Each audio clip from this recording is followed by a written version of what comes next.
Usain gozoak eta zaporeak izeneko lorategi iraunkorraz gozatu ahalko da Alondegi plazan Aiarizko udalak egindako opariari esker.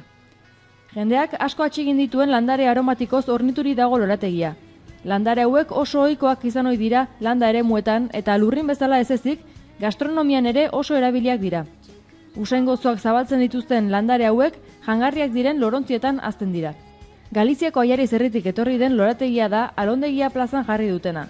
2010 urteko abenduaren 5etik lankidetza hitzarmena dute Aiarizko udalak eta Tolosako udalak.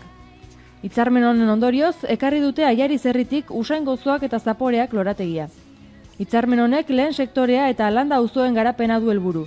Batetik, Tolosako udalak eskarmentu handia du azoka eta azoka berezien antolaketan eta bestetik, Aiarizko udalak landa auzoen inguruan du esperientzia handia.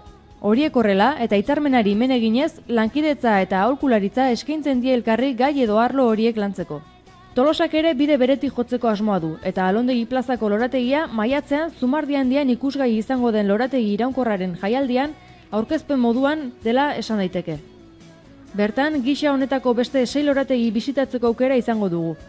Lorategi hauek osatzeko baina Zumardiandia itxita egongo da herritarrentzat hainbat egunez. Hain zuzen ere, apirilaren 26tik 14 bitarte egongo dira prestatzen 6 lorategiak.